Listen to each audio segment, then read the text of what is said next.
En esta clase vamos a estudiar el codo. Hablando de generalidades sobre el codo, podemos decir que es la articulación intermedia del miembro superior. Al realizar la unión mecánica entre el brazo y el antebrazo, le permite a la mano desplazarse más o menos lejos del cuerpo. El hombre puede llevarse los alimentos a la boca gracias a la flexión del codo. Si una persona con ambos codos bloqueados en extensión o en semi-extensión, sería incapaz de alimentarse por sí solo. Anatómicamente el codo no contiene más que una sola cavidad articular, sin embargo la fisiología permite distinguir dos funciones diferentes. La flexoextensión, que precisa de la actuación de dos articulaciones, húmero cubital y húmero radial, y la pronosupinación, que afecta a la articulación radiocubital proximal. Vamos a ver en un gráfico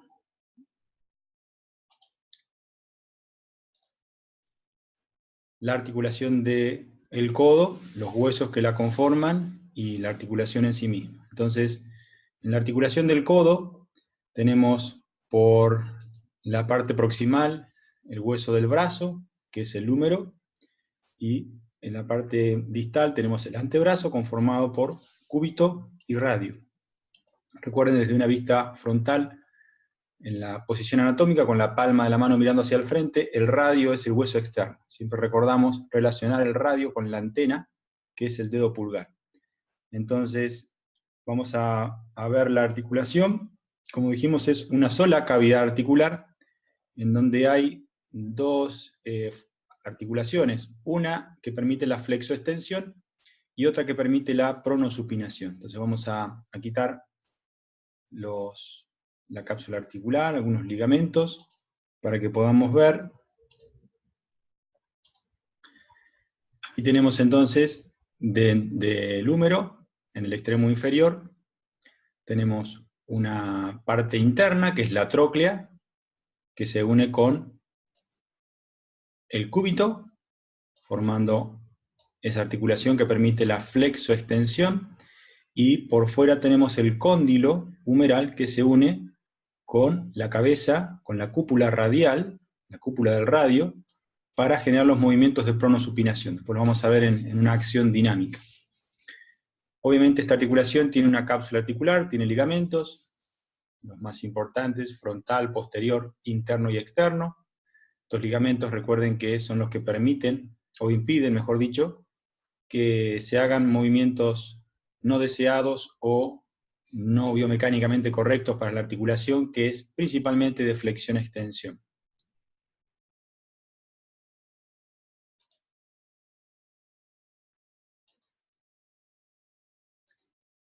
Acá vemos en esta imagen cómo hay un montón de músculos que abrazan la articulación del codo, que cumplen la función de coaptación articular, que ayudan a los ligamentos a que la articulación esté bien coaptada. Recordamos que los músculos también son llamados ligamentos activos en las articulaciones. Vamos a ver las acciones musculares y los movimientos de flexoextensión y pronosupinación. Vamos a comenzar con el movimiento de flexión del codo. Ahí el codo está extendido. Este es el movimiento de flexión, el que aproxima la mano hacia el hombro.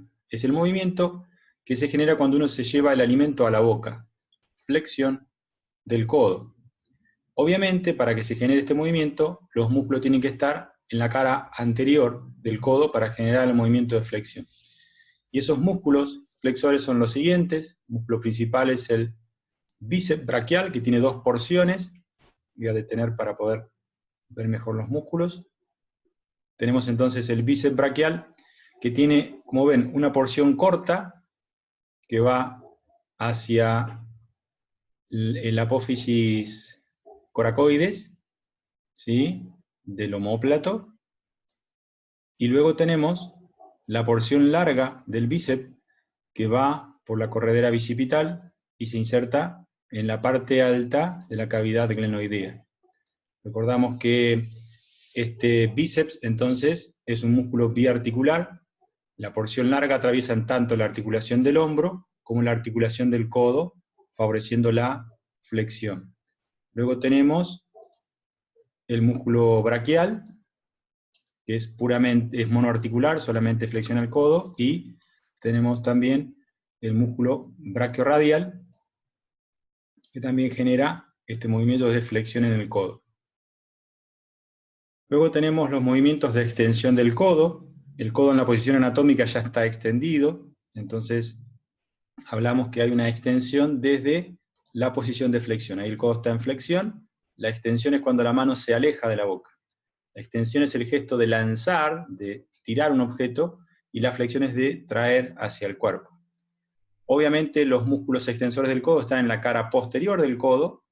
Tenemos algunos músculos que son monoarticulares, que solo trabajan en el codo, y otros que también trabajan desde arriba, desde el húmero. Tenemos el tríceps braquial, que está conformado por 3 porciones, una porción media, una porción lateral y una porción larga, que es la única que es biarticular porque se extiende hasta el omóplato. Y luego tenemos un músculo muy pequeño, el anconio, que participa pero en menor medida en la extensión del codo. El principal extensor del codo es el tríceps braquial.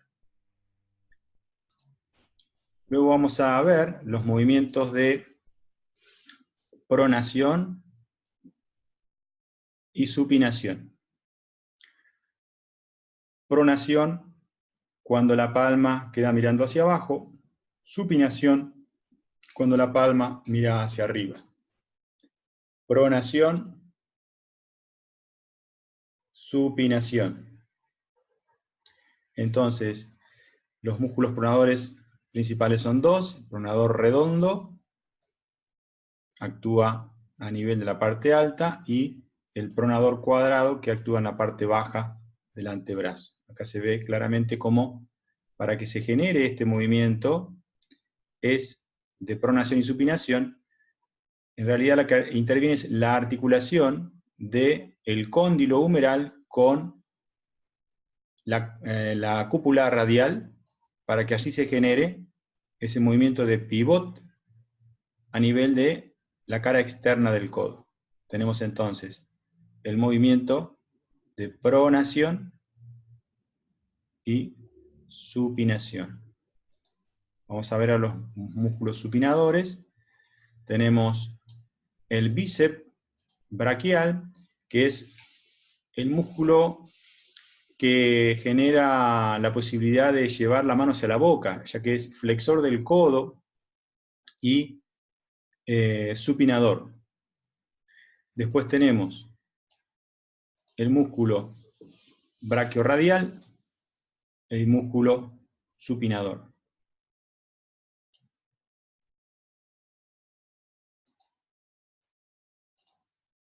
Acá se ve en un gráfico, la posición neutra sería con el pulgar hacia arriba.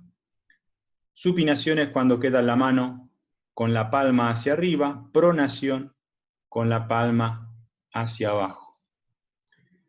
Vamos a ver algunas disfunciones del codo con las que suele encontrarse el profesor de yoga. En estos casos que voy a describir a continuación, para practicar asanas sin riesgos, el alumno debe haber pasado previamente por la rehabilitación kinesiológica correspondiente, y tiene que llegar a la práctica de asanas ya con el alta kinesiológico o con la autorización del kinesiólogo para que pueda hacer actividad física.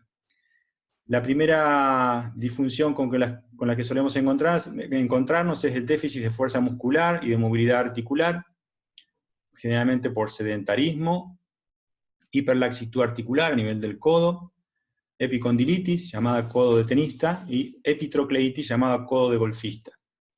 Vamos a analizar la primera. La hiperlaxitud articular es cuando el codo se hiperextiende, debido a que hay una hiperlaxitud de la cápsula articular y de los ligamentos en la cara frontal que impiden que se mantenga la línea recta del codo y se pasa de largo a una hiperextensión. Lo mismo que acontece en la rodilla. Entonces el trabajo del profesor de yoga ante esta situación es la misma que cuando se observa en la rodilla. Es buscar que el alumno que tiene esta situación nunca trabaje en hiperextensión, que no trabe o que no bloquee el codo. Es algo difícil de lograr, porque cuando traba el codo hace menos fuerza, pero tiene que mantener ese punto de extensión completa sin pasar a la hiperextensión, trabajando el equilibrio de la musculatura. Tiene que fortalecer la musculatura estabilizadora del codo. Por eso hay que prestar mucha atención para que el alumno no evite ese hábito de ir a la hiperextensión en el codo. Epicondilitis o codo de tenista, dijimos que tenemos el cóndilo del fémur en la cara externa. Entonces, esta epicondilitis, o llamada codo de tenista, se da cuando hay una retracción o una fuerte acción de los músculos extensores de la muñeca. Entonces, los que hacen extensión y supinación van por la cara dorsal del antebrazo, y toda esta musculatura que se inserta por encima del cóndilo humeral, esa zona se llama zona epicondilia. Por eso la epicondilitis es la inflamación de los tendones y de los músculos extensores de la muñeca. Es una inflamación que suele darse en los tenistas, por eso se llama de esta forma, cuando hacen el golpe de revés, que genera una sobrecarga en esa zona. Pero en las personas que no hacen demasiada actividad física o una actividad particular como el tenis, suele darse esta epicondilitis por un desbalance muscular, por un gran acortamiento de los músculos opuestos, de los músculos flexores de la muñeca, que cuando tienen un excesivo tono, generan una inflamación en esta parte externa del codo. En ese caso, obviamente, cuando llega a la clase de asanas el alumno, ya tiene que estar haciendo un tratamiento kinesiológico, para que nos indique qué tipo de acciones puede hacer y cuáles no, pero básicamente lo que se busca es también recuperar el equilibrio muscular en la zona del codo y antebrazo, a través de diferentes asanas que involucren ese trabajo. Generalmente cuando está el codo inflamado no se hacen posturas de carga, sino que se puede hacer posturas de estiramiento como Urdhva Padanguliyasana, con los brazos extendidos hacia arriba sin generar carga y soportar el peso del cuerpo. Y después es importante entender también de que como profesores de yoga no nos vamos a ocupar tanto del codo de ese alumno, sino de que esa persona tenga un equilibrio muscular en las diferentes cadenas musculares, porque puede ser que ese dolor del codo pueda provenir de algún acortamiento o tensión importante a nivel cervical, que es donde sale el plexo braquial, que vamos a ver cuando estudiemos la parte del sistema nervioso, que lleva toda la información nerviosa a través de los nervios hacia el brazo y hacia el codo. Entonces, si está afectado el cuello, puede también afectarse el hombro o el codo. La siguiente es la opuesta, es la epitrocleitis o codo de golfista, que acá fíjense que están afectados los músculos flexores de la muñeca, los van por la cara anterior del antebrazo y de la palma de la mano, y acá el punto de inserción de esa gran masa muscular es en la cara interna del codo, por encima de la tróclea, esa zona que recibe el nombre de epitróclea. Por eso la inflamación de esta masa muscular y los tendones de esa masa muscular de flexores recibe el nombre de epitrocleitis. Para ese caso hacemos el mismo tratamiento en cuanto a las posturas que en el caso que vimos anteriormente, que la epicondilitis, tratando al principio cuando está todavía muy inflamado, de no generar posturas con carga en brazos, sino que pueda movilizar la zona pero sin generar carga con el peso de su cuerpo. Aspectos a tener en cuenta para una práctica segura de asanas. Ante la presencia de algunas de estas disfunciones del codo antecitadas y luego de la rehabilitación kinesiológica correspondiente, la función del profesor de yoga es que el alumno pueda recuperar la funcionalidad normal de dichos segmentos corporales de manera gradual, evitando respuesta de dolor e inflamación durante y luego de la clase. Para lograr esto debemos respetar los tiempos de cada alumno y disponer de los conocimientos metodológicos correspondientes para saber orientar la práctica de manera gradual. Como vimos y fundamentamos en el primer módulo, la práctica de asanas es una manera segura de recuperar la fuerza, la flexibilidad y la propiocepción necesarias para que el cuerpo mantenga un estado saludable. Aquí es un punto importante a marcar también de que el alumno no debería dejar de practicar asanas por un dolor en el codo, ya que puede hacer muchas posturas que no involucran el trabajo de brazos, y en aquellas en donde esté planificada alguna serie de posturas donde haya apoyo de brazos, el alumno puede hacer algunas variantes como para no hacer ese esfuerzo, pero es importante que no deje de practicar porque si no, el resto de su cuerpo se va a venir en un deterioro importante por el sedentarismo y por la falta de flexibilidad de esas cadenas musculares. Entonces, ante alguna lesión, siempre que el alumno pueda seguir practicando, lo va a hacer, y como profesores tenemos que tener el conocimiento como para dar variantes y que pueda hacer una clase grupal con algunos ejercicios especiales o evitando posturas que puedan generarle dolor. Hasta aquí llegamos entonces con esta clase dedicada al estudio del codo.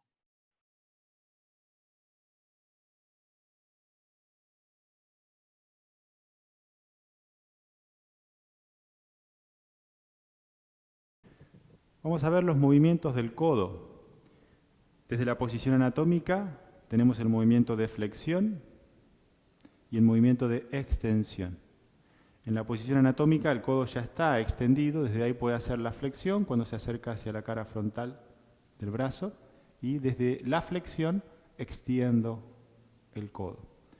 Luego tenemos, desde una posición neutra, movimientos de pronación y supinación.